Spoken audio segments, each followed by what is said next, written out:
आज 15 अगस्त का दिन, जिस स्वतंत्रता को हम आज के दिन मनाते हैं, उसी स्वतंत्रता को ये हर रोज बचाते हैं। नमस्कार, विवेक बिंद्रा बोल रहा हूं, फाउंडर एंड सीईओ बड़ा बिजनेस.com। 75वें स्वतंत्रता दिवस की आप सबको हार्दिक शुभकामनाएं। स्वागत है आपका द बड़ा भारत शो में। Tribute to India global brand ambassador, वो लोग जो भारत को बड़ा भारत बनाते हैं। हर बार बुधवार उन्हीं की कहानी हम आप तक पहुंचाते हैं, लेकिन आज 15 अगस्त के दिन आए क्योंकि परमवीर चक्र अवॉर्डी सूबेदार मेजर कैप्टन श्री योगेंद्र यादव से आपको मिलवाने जा रहे हैं। 1999 का 13 मई से 26 जुलाई तक चलने वाला वो कारगिल का युद्ध, हनुमान जी ने जला दी थी रावण की लंका, योगेंद्र यादव ने बजाया था खौफ का पाकिस्तान में डंका। शरीर में 17 गोलियां लगने के बावजूद अकेले दुश्मन की चौकियों को नेस्त नाबूद किया। वो वीडियो आप मेरा पुराना देख चुके हैं योगेंद्र यादव जी के बारे में। आज भी आंख में आंसू आ जाते हैं। टाइगर हिल सबसे डिफिकल्ट बैटल था, वो वहां तिरंगा फहराया था योगेंद्र यादव ने। स्वागत है सर आपका। Thank you sir. इतना उत्साहित हूं मैं आज आपसे मिलके ना, आप मेरे लिए बहुत बड़ी इंस्पिरेशन है सर। आपने भारत को और बड़ा बनाया है सर। आपका दोबारा स्वागत है सर। आप लोगों से मिलकर के मुझे भी बहुत खुशी हो रही है और मैं खुद उत्साहित हूं कि देश के ऐसे ऐसे जो लोग जो देश के युवाओं को इतनी ऊर्जा भर रहे हैं, तो इससे हमें भी ऊर्जा मिलती है। और इसीलिए देश का हर सैनिक आप जैसे मोटिवेशनल स्पीकर्स, आप जैसे लोगों को देख करके वो आगे बढ़ता है और बिना कुछ सोचे समझे सेना के दुश्मनों के ऊपर टूट पड़ता है और दुश्मनों का नष्ट नाबूद कर देता है। मेरे लिए आप कैप्टन योगेंद्र यादव नहीं है, मेरे लिए आप जनरल योगेंद्र यादव हैं। एक आम आदमी के लिए इंडिपेंडेंस डे मतलब छुट्टी का दिन है यादव जी। आज का दिन सब ऑफिस से छुट्टी, बच्चों को घुमा लाएं, को बढ़िया पिक्चर दिखा लाएं, कहीं शिमला पहाड़ों पे ले आएं। सोल्जर के लिए आज के दिन का क्या महत्व है? आज जो सीमा पे तैनात जवान, वो आज कैसे आज़ादी का त्यौहार मनाता है? जो सेना खड़ा है, सीमा के ऊपर से जो सैनिक खड़ा है, वो ये सोचता है कि उसको उसके पूर्वजों ने ये एक मौका दिया है, उसको एक सौभाग्य मिला है कि वो आज देश की आज़ादी के इस वातावरण में खड़ा हुआ है। और फिर वो सैनिक है, उसने वर्दी पहनी है। वो वर्दी कोई मामूली कपड़ा नहीं है। सही बात है। वो वर्दी इस देश का भरोसा और विश्वास है। वो तिरंगे की आन बान और शान है।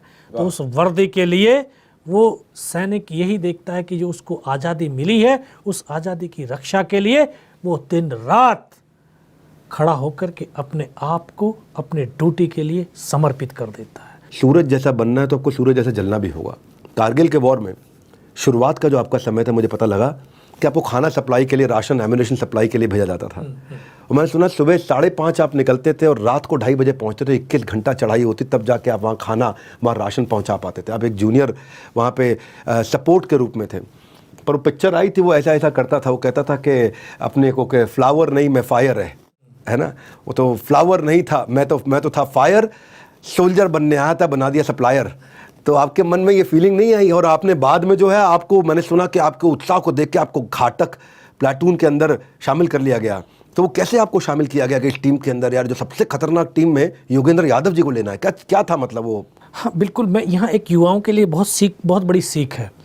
जो हम सोचते हैं कि अपने मन मस्तिष्क में बैठा लेते हैं, यार मेरी योग्यता ये है और मुझे ये काम मिलना चाहिए।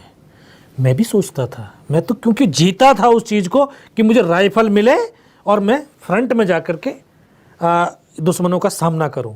लेकिन मेरे हाथ में थमा दिया पीछे थैला कि बोला अपना अम्नेशन उठाओ और ऊपर जाओ। कुछ निराशा हुई, लेकिन 1-2 दिन के बाद जब उस काम को परखा, समझा कि यार ये काम तो हमसे बहुत बड़ा इम्पोर्टेंट है। क्योंकि जो फ्रंट में जो जवान लड़ रहा है वो मेरी वजह से लड़ रहा है। अगर मैं उसको राशन और अम्नेशन नहीं दे पाऊंगा, वो लड़ नहीं पाएगा। हम सर सुबह 5:30 बजे चलते थे और रात को 2:30 बजे पहुंचते थे। 2 घंटे में वापस भी आते थे। ये 22 दिन तक कंटिन्यू चला। तो उस समय बस वो जुनून ये पैदा होता रहा कि यार नहीं, मुझे उनके लिए पहुंचाना है, उनके लिए काम करना है। तो वो जो फ्लो आया, वो जो एक जो ऊर्जा बनती चली गई, वो सर एक अलग ही थी। तभी तो हम 15 में से 3 जवान सिर्फ ऐसे थे जो 22 दिन तक बिना खाए, बिना रुके, बिना थके चलते रहे। टाइगर हिल की वो लड़ाई जिसकी आज मैं चर्चा करना चाहता हूं, जिस कारण से मैं चाहता हूं कि पूरा देश आपको देखे आज 15 अगस्त का दिन।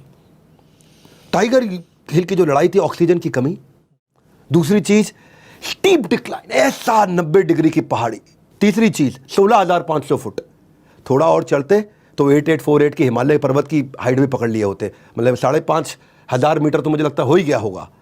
और सामने दुश्मन की गोलियों की बौछार एक सुपर हीरो फिल्म की एक्शन सीन से कम नहीं, जहां कहते हैं कि मूवी में एक्शन और कट और एक्शन और कट, उसके बीच में आपकी जिंदगी, एक तरफ खतरा दूसरी तरफ खाई, खतरा पाकिस्तान से, खाई नीचे इधर। ऐसे में एक तरफ खतरा दूसरी तरफ खाई, योगेंद्र यादव जी इतनी हिम्मत कहां से जुटाई? ये हिम्मत इस हिंदुस्तान की माँओं से आती है, क्योंकि हिंदुस्तान की माँ अपने बेटे और बेटियों को ये कहती है कि छाती का दूध पिलाया है, छाती पर गोली खाना, कभी पीठ पर गोली मत खाना। तो ये हिंदुस्तान के बेटे और बेटियां अपने माँ के वक्तव्य को सार्थक करने के लिए दुश्मन की तरफ बढ़ता है, कभी पीछे की तरफ नहीं हटता। उसको पता है सामने मौत है, लेकिन मौत को मार देता है और आगे बढ़ता चला जाता है। योगेंद्र जी, आपने बताया कि ट्रेनिंग बड़ी कठोर होती है आपकी, तो इस तरह का युद्ध जो आपने लड़ा, बड़ा भयानक युद्ध था और काफ़ी लंबा युद्ध चला, और मतलब उसमें आप लोग को बहुत तकलीफें झेलनी पड़ी, इसकी कोई ट्रेनिंग भी अद्भुत होती होगी? हाँ बिल्कुल, जो है अलग अलग क्षेत्र के लिए अलग अलग ट्रेनिंगें होती हैं। हाईएल्टी के लिए अलग होती है, ग्लेशियर के लिए अलग होती है, और प्लेन के लिए अलग होती है। अब ये हाईएल्टी की लड़ाई थी, तो ये लड़ाई के अंदर आपको खाना पीना मिलेगा ये सुनिश्चित नहीं है। इसके लिए आपको इंडिपेंडेंट रहना पड़ेगा, आत्मनिर्भर रहना पड़ेगा। तो उसके लिए ज़रूरी होता है कि जब ट्रेनिंग का एक पार्ट्स होता है सर्वाइवल ट्रेनिंग, उसमें आपको जंगल में छोड़ दिया जाता है। उसमें आपको 7 दिन के लिए कुछ नहीं दिया जाएगा खाने पीने के लिए। आप जंगल में जाओ, आपको सर्प मिलता है, सर्प को खाओ, जो और चीज़ें मिलती हैं उनको खाइए। तो पहले बता दिया जाता है, ये सर्प दिखा दिए जाते हैं, यार इस तरह का सर्प होगा तो इसमें इतना जहर होता है, इतना काटना है, इसको आगे से पीछे से इतना काटोगे, बीच का बचेगा, ये इसमें कोई जहर नहीं है, इसको भूनो, खाओ, जियो। तो इस तरह की जो ट्रेनिंग है ये एक युद्ध के दौरान उसको काम आती है। सर्वाइवल ट्रेनिंग आपने भी ली थी ऐसी ट्रेनिंग? ट्रेनिंग लिया था हमने। आपने क्या खाया उस 7 दिन में? उस समय सर्प ही खाने का मौका मिला। वाह वाह, विश्वास नहीं होता है। अब विश्वास से कहते हैं कि विश्वास में आस है तब तक, जब तक आस है तब तक आपकी सांस है। अमिताभ बच्चन की पिक्चर आई थी दीवार, उसमें 786 नंबर का बिल्ला था, उसमें उसको गोली लगी, बच गया। मैंने सुना आपकी जेब में 5 रुपए का सिक्का था, उस पर जब छाती पर गोली मारी तो आप बच गए।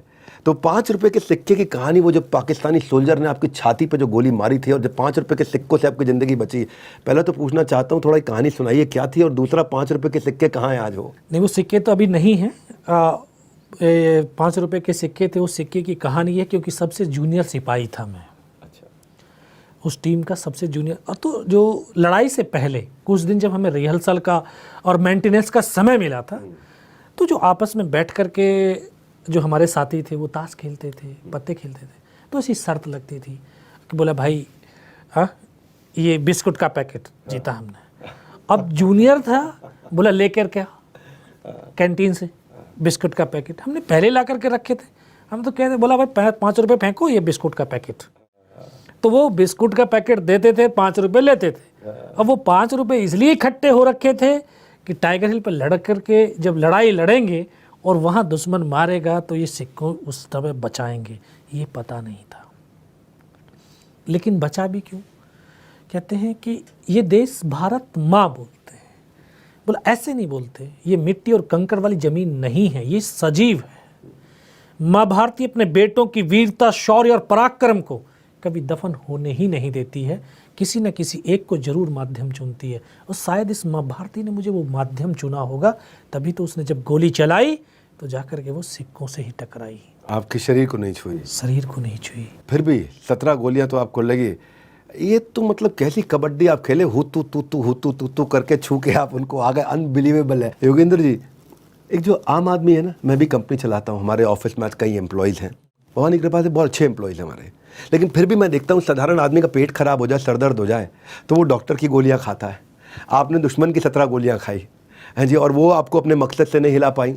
मैं ये कहना चाहता हूँ कि इतनी मुश्किल के पलों में आप इतने मजबूत कैसे बने कि 17 गोलियों के बावजूद आप दुश्मन को छोड़े नहीं, इधर बंकर फोड़ उधर बंकर फोड़, कैसे किया आपने ये? एक तो ट्रेनिंग थी हमारी ट्रेनिंग का जो जुनून है उसमें जुनून पैदा कर दिया जाता है। दूसरा एक इन्वायरमेंट जो होता है, एक सैनिक भी उसी माँ की तरह देखता है, माँ की तरह सोचता है, माँ की तरह करता है। जिस तरह से एक माँ बाहर है और घर के अंदर बच्चे कमरे में आग लग जाए, उसका बच्चा अंदर है, तो माँ कभी ये सोचेगी नहीं कि मैं जल जाऊंगी, वो कूद जाएगी कमरे के अंदर और वहाँ से बच्चे को निकाल पाती है। तो जो हमारा सैनिकों के साथ जो एक आत्मिक लगाव होता है, आपस में इंटरपर्सनल जो रिलेशनशिप इतने गहरे होते हैं, तो उस इंटरपर्सनल रिलेशनशिप में जब एक साथी को अगर गोली लग गई है तो वो रोता नहीं है, बल्कि बदले की आग में जलता है और घुर्रा करके शेर की तरह उनके ऊपर झपट्टा मार करके उनको बर्बाद कर देता है। योगेंद्र जी कहते हैं कि रेजिमेंट में ना सबके सब, आपने बताया एक फैमिली की तरह इंटरपर्सनल रिलेशनशिप की आपने बात करी, आपने बोला आपस में आत्मीय संबंध होता है तो मिल करके युद्ध करते हैं। वैसे तो एक उंगली भी अगर जख्म हो जाए तो पूरे हाथ को दर्द होता है, और अगर एक सैनिक अगर शहीद हो जाए तो पूरे रेजिमेंट को दर्द होता है। 527 सैनिक हमारे शहीद हुआ। 15 अगस्त के दिन उनको याद करना चाहिए, प्रणाम करना चाहिए उनको। मैं ये पूछना चाहता हूँ, अपनी आंखों के सामने अपने कई दोस्तों को खोते हुए देखा, उनके शव को पीछे छोड़ करके आप दुगनी ताकत के साथ दुश्मन से लड़ने का इस हिम्मत को जुटाते कैसे थे? जो एक मैं आपको बताया कि जो हमारी आत्मिक जो लगाव है, एक जो हमारा आपसी संबंध इतने गहरे हो जाते हैं, बहुत गहरे होते हैं। तो मैंने तो उन पलों को जिया है जो लोग फिल्मों के अंदर देखते हैं कि गर्दन कटती है धड़ चलते हैं, मैंने उन पलों को भी जिया है। मैंने उन पलों को भी जिया है कि एक सैनिक का एक अंग कटता है लेकिन अंग की परवाह नहीं करता, फिर भी एक हाथ बचा है तो एक हाथ से राइफल लेकर के वो आगे की तरफ बढ़ता है। मैंने उन पलों को जिया है कि मेरे सामने मेरा साथी मेरे फर्स्ट एड कर रहा है और यहाँ पे उसको गोली लग रही है, इधर से खून की फुहारें छूटती हुई पीछे की तरफ लेटता जा रहा है। मैंने उस पलों को भी जिया है कि मेरी बगल में बैठा मेरा ट्रेनिंग का साथी, जो मेरा ट्रेनिंग का रूममेट था, और उसकी आखिरी शब्द क्या सुन पाता हूँ और उसको सीने में से प्रश्न लगता है, यहाँ से खून की फुहारें छूटती हैं, वो मेरे गोद में आकर के लेट जाता है। तो जो ये जो साथी है, जब एक घर का एक परिवार होता है, परिवार का एक कोई सदस्य शहीद हो जाता है, मर जाता है, तो पूरा सिविल परिवार रोना धोना शुरू करता है, लेकिन हमारा फौज का सैनिक रोता नहीं है, वो रुला देता है, वो रुलाता है दुश्मन को, उनका बदला लेने की चेष्टा करता है और आगे बढ़ता है। वही हमारे देश की सेना के सैनिकों की वो ताकत, वो सोच है कि वो सोचता है कि चाहे शरीर गोलियों से छलनी क्यों ना हो जाए, अगर रक्त का एक कतरा भी बचेगा और आखिरी सांस भी बचेगी तो वो सरजमी को छोड़ेगा नहीं। ये ताकत है हमारे देश की सेना की। तो हम भी उसी सेना के सैनिक थे, तो हम कैसे अपने बुजुर्गों के उस वक्तव्य को, उस वीरता को, शौर्य को धूमिल कर सकते थे। आपको उसके लिए परमवीर चक्र भी मिला और मिलना भी चाहिए था, पर मैंने सुना परमवीर चक्र आपके लिए एक प्राइज से ज़्यादा एक सरप्राइज था, क्योंकि जो अनाउंसमेंट हुआ था वो था मरणोपरांत दिया गया है, जबकि आप हॉस्पिटल में थे, तब रिकवर हो रहे थे, आप जीवित थे। जी बिल्कुल। तो वो एक्सपीरियंस कैसा रहा कि वो प्राइज और सरप्राइज के बीच में जब आपको क्या लगा कि भाई ये तो मरणोपरांत दिया जा रहा है, मैं जीवित हूँ, ये किसी और को दिया गया, क्या हुआ है? हाँ बिल्कुल, जो है 14 अगस्त 1999 को टीवी के ऊपर हमने 9:15 बजे के जो समाचार सुना, तो उसमें था कि 4 कारगिल में परमवीर चक्र दिए जा रहे हैं, जिसमें से एक योगेंद्र सिंह यादव मरणोपरांत 18 कैनेडियर। तो एक मेरा साथी था मेरे नाम का, तो हमने सोचा कि हमारे साथ युद्ध लड़ने वाला कम से कम एक सैनिक को परमवीर चक्र मिला है, ये हमारे लिए बड़ी गर्व की बात है। रात को बड़ी खुशियाँ मनी, सो गए हम। रात को 2 बजे के आसपास नर्स आई, आकर के जगाया उसने, बोला आप अपना नाम बताइए, अपना नंबर बताइए। मैं कहा मैडम बेड कार्ड लगा हुआ है, इसमें नाम भी लिखा, नंबर भी लिखा, सब कुछ लिखा हुआ। नहीं आप बताइए। मैं बताया, उनको बताने के बाद में 1 घंटे बाद फिर आई, बोला अपने परिवार की डिटेल दो। फिर मुझे कुछ शंका हुई, मैं कहा शायद हो सकता है मेरे परिवार में कोई घटना घटित होगी। फिर वो सुबह 4 बजे आई, बोलती है चीफ ऑफ आर्मी स्टाफ आपसे मिलने के लिए आ रहे हैं। किस लिए? बोला वो मुझे नहीं पता, आप दाढ़ी बना लेना, क्योंकि दाढ़ी बड़ी हुई थी। मगर एक हाथ से मैडम दाढ़ी नहीं बनती है, तो मगर बार बार आएगा तो जब वो बनाएगा। तो नवा धुआ करके हमको जो है वहाँ बैठा दिया, चीफ का इंतज़ार करने लगे। 9 बजे चीफ साहब आए, आकर के उन्होंने जो है पीठ पर थपथपाई, बोला मुबारक हो। मैं किस बात की सर? बोला परमवीर चक्र मिला है। मैं कहा सर मैं तो जिंदा हूँ, मरणोपरांत मिला था। अरे वो आपका था। रात भर ढूंढते रहे कि यार इस नंबर वाला आदमी, ना तो उसकी लाश मिल रही है और ना वो जिंदा कहीं मिल रहा है। फिर हमें पता चला कि रात को हमें 2:30 बजे पता चला कि बेस हॉस्पिटल दिल्ली कैंट में वो बंदा है। अग्निपथ स्कीम चल रही है, उसको लेके बहुत बवाल मचा हुआ है। कैप्टन योगेंद्र सिंह यादव का क्या विचार है अग्निपथ स्कीम को लेके? एक हिंदुस्तानी सैनिक का पहला कर्तव्य क्या होता है? दुश्मन को मारना या अपने साथियों को बचाना? 17 गोलियां लगने के बाद आपने कितने दुश्मनों को उड़ाया उस समय? युद्ध के दौरान क्या कभी कभी गोलियों के साथ गालियां भी काम आती हैं?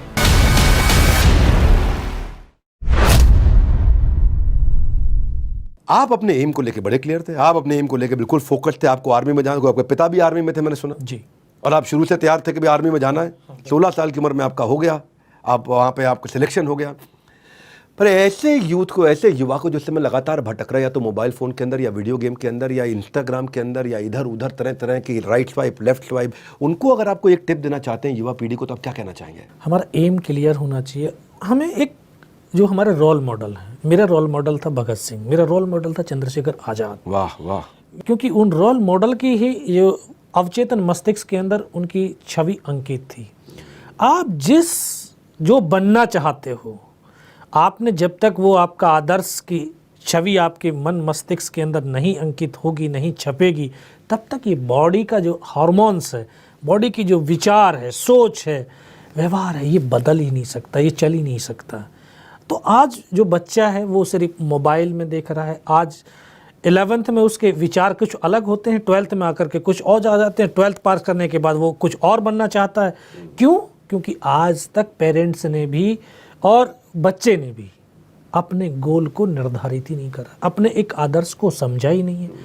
और सबसे बड़ी चीज़, एक चीज़ मैंने देखा जीवन के अंदर कि जो घर है, जो परिवार है, माँ बाप जो उसके पहले टीचर होते हैं एक बच्चे के। मैंने तो पिता से जो है ना 65 और 71 के युद्धों की दास्तानों को सुना था। वो अपने दोस्तों को बताया करते थे, हमें नहीं बताते थे, हम बैठ करके सुनते थे।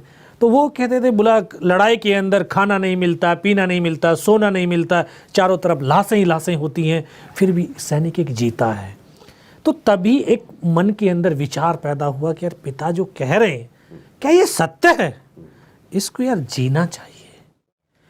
तभी फिर एक सैनिक की छवि मेरे मन मस्तिष्क के अंदर छा गई, फिर मैं जीने लगा। योगेंद्र जी, ये जो मैसेज दिया ना अपने रोल मॉडल का, ये एक फ्रेमवर्क है। आज हर बच्चे को सवाल पूछना चाहिए तुम्हारा रोल मॉडल कौन है, उसको अपने आप से सवाल पूछना चाहिए मेरा रोल मॉडल कौन है। ये रोल मॉडल आपने एक बड़ा फ्रेमवर्क दे दिया है। मैं भी आज अपने आप को सोचने लगा हूँ वापस कौन रोल मॉडल होना चाहिए। बहुत बढ़िया। एक रैपिड फायर राउंड की तरफ चलूंगा, उससे पहले एक छोटा पॉलिटिकल क्वेश्चन अगर आपको ठीक लगे। एक अग्निपथ स्कीम चल रही है, उसको लेके बहुत बवाल मचा हुआ है और जहां कुछ लोगों को ने इसका बड़ा स्वागत किया, कुछ लोगों ने इसकी आलोचना भी करी है। तो योगेंद्र सिंह यादव, कैप्टन योगेंद्र सिंह यादव का क्या विचार है अग्निपथ स्कीम को लेके? ये अग्निपथ अभी देश के लिए सही नहीं है।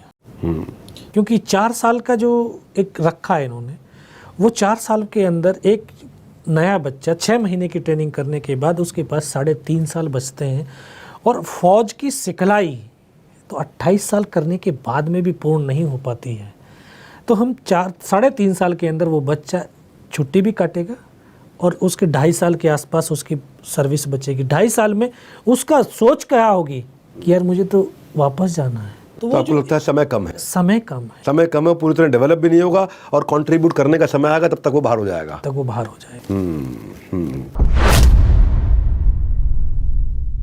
पहला प्रश्न, 17 गोलियां लगने के बाद आपने कितने दुश्मनों को उड़ाया उस समय? घायल होने के बाद 5 को मारा। कैप्टन विक्रम सिंह बत्रा ने कहा था कि ये दिल मांगे मोर। टाइगर हिल को जब आपने जीता तो आपके मन में क्या आया? मेरे मन के अंदर सिर्फ एक ही विचार था, परमात्मा से यही अरदास करता था कि ये शरीर से सांस निकलने से पहले हर हाल में लक्ष्य पर तिरंगा लहराना चाहिए और स्वरोच्चारण की शक्ति बचे तो अंतिम शब्द वंदे मातरम निकलना चाहिए। आपकी उम्र 19 साल थी उस समय, तो युद्ध में क्या लगता है कि जोश ज्यादा काम आता है या अनुभव ज्यादा काम आता है? अनुभव के साथ में जोश, दोनों चाहिए। दोनों चाहिए। अनुभव के साथ में जोश। सैम मानेकशॉ ने बोला था अगर कोई कहता है मुझे डर नहीं लगता तो या तो वो झूठ बोल रहा है या वो गोरखा है। ये गोरखा डरता नहीं है। परमवीर चक्र विजेता योगेंद्र सिंह यादव को भी क्या कभी डर लगता है? उस टाइम पे नहीं लगता। आप बिल्कुल डरे नहीं थे? नहीं, इतनी गोलियां खाने के बावजूद? बिल्कुल नहीं डरा। चलो ऑफ बीट, क्या मानसिकता थी उस समय आपकी? इतनी गोलियां लगने के बाद मन में क्या विचार आया? बस मन के विचार यही था कि यार जो मेरे साथी शहीद हो गए हैं, ये सरजमी मेरी है और जब तक सांस है तब तक ये सरजमी अपने पास रखूंगा। ये जाने नहीं दूंगा जमीन, जाने नहीं दूंगा। ये टाइगर हिल वापस चाहिए मुझे। यस, इनको उखाड़ूंगा। इनको उखाड़ करके भगाना है और भगा करके ही आया। जंग के दौरान एक सोल्जर का साथी होता है उसका बैकपैक, जिसको पीठ पे टांग के चलता है, वो भी बड़ा साथी होता है उसका। इस सर्वाइवल किट में होता क्या? हम कई बार सोचते हैं राशन होता है, एम्यूनेशन होता है, क्या साथ में लेके जाते हैं आप इसमें? इसमें 72 घंटे का जो है राशन होता है और अम्नेशन ज़्यादा होता है, राशन से ज़्यादा अम्नेशन होता है। उसके पास फील्ड पट्टी होती हैं। ऐसी क्या चीज़ खाने की लेके जाते हैं जो 72 घंटे चलती है? ऐसी आउट ऑफ क्यूरियोसिटी। ये सिर्फ जैसे शक्कर पारे हुए, ड्राई फ्रूट्स हो गया, बिस्किट्स हो गए, ये ही ज़्यादातर होता है। एक हिंदुस्तानी सैनिक का पहला कर्तव्य क्या होता है? दुश्मन को मारना या अपने साथियों को बचाना? दुश्मन को मारना। आपका पसंदीदा पेट्रियोटिक देशभक्ति का गाना कौन सा है? ये शान तिरंगा है मेरी जान तिरंगा है, ये मेरा जो है फेवरेट है। फेवरेट सॉन्ग है शान तिरंगा मेरी जान। और लड़ाई के दौरान सबसे जो है फेवरेट रहा लोगों का जो है, क्योंकि उस समय चिट्ठियों का जमाना था कि चिट्ठी आई है वतन से चिट्ठी आई है। आजकल के जो स्कूल है, क्या उसके अंदर आर्मी ट्रेनिंग अनिवार्य करनी चाहिए? बिल्कुल करनी चाहिए। बिल्कुल करनी चाहिए।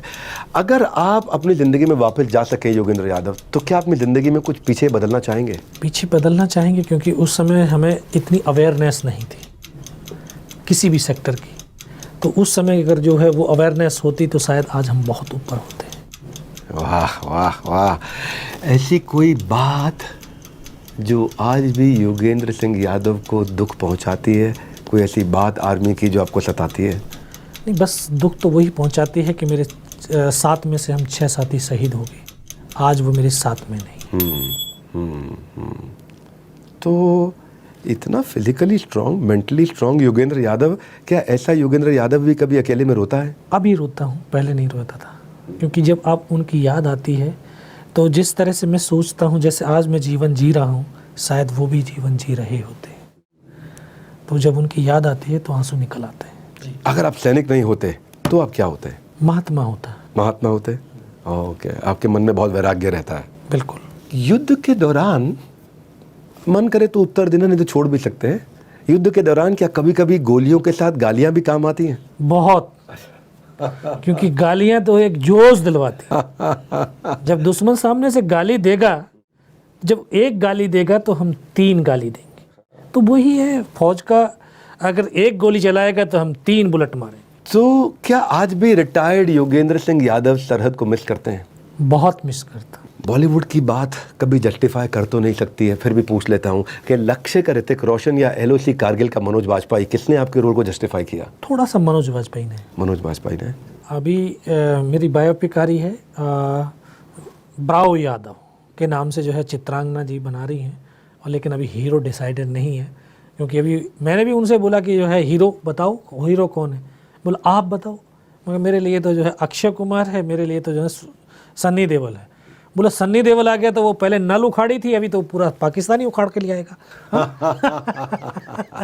कारगिल युद्ध के दौरान क्या कोई ऐसा गाना या ऐसा कोई नारा जो आपके प्लाटून के जो जवान थे उसमें बड़ा जोश भरता था, जो आप गाया करते थे? बिल्कुल। हमारा जो है एक हर रेजिमेंट का एक अपना गाना होता है, एक जो है उसका नारा होता है। आपका क्या नारा? हमारा नारा था सर्वदा शक्तिशाली। सर्वदा शक्तिशाली। सर्वदा शक्तिशाली, भारत माता की जय।